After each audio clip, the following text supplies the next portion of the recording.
So you've had a lot of great leadership experience between leading at Knowles on 6 continents with NASA, Wharton, and the Naval Academy. Can you tell me about how those experiences have shaped your personal leadership journey?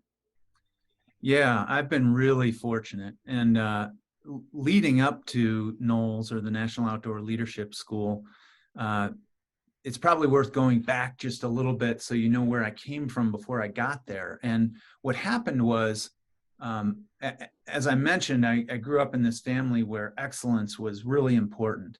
And in 6th grade, I had this teacher, Mrs. Ely, and Mrs. Ely was awesome. She had us studying Maslow's hierarchy and writing our life goals in 6th grade.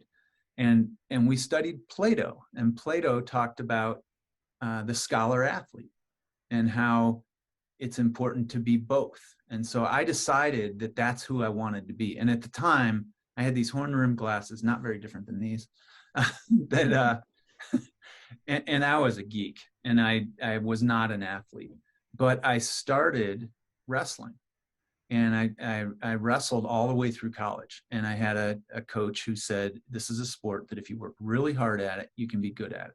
And so I decided I could work really hard and I would be good at it.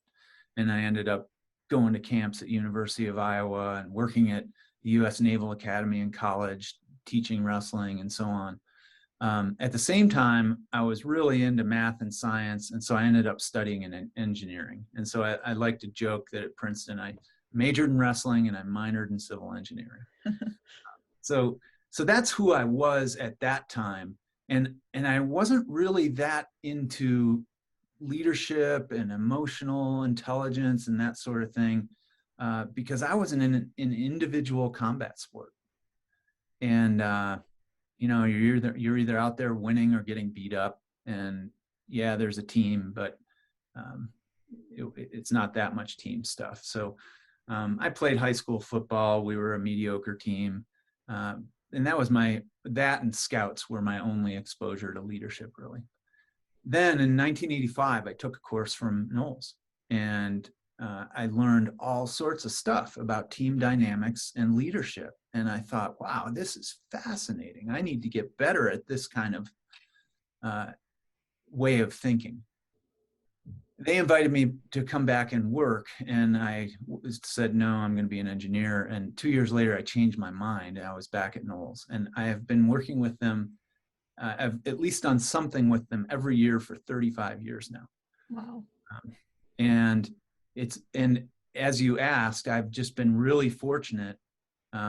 Lived in Africa for a year and taught there. My wife Shannon and I lived in Alaska for 5 years.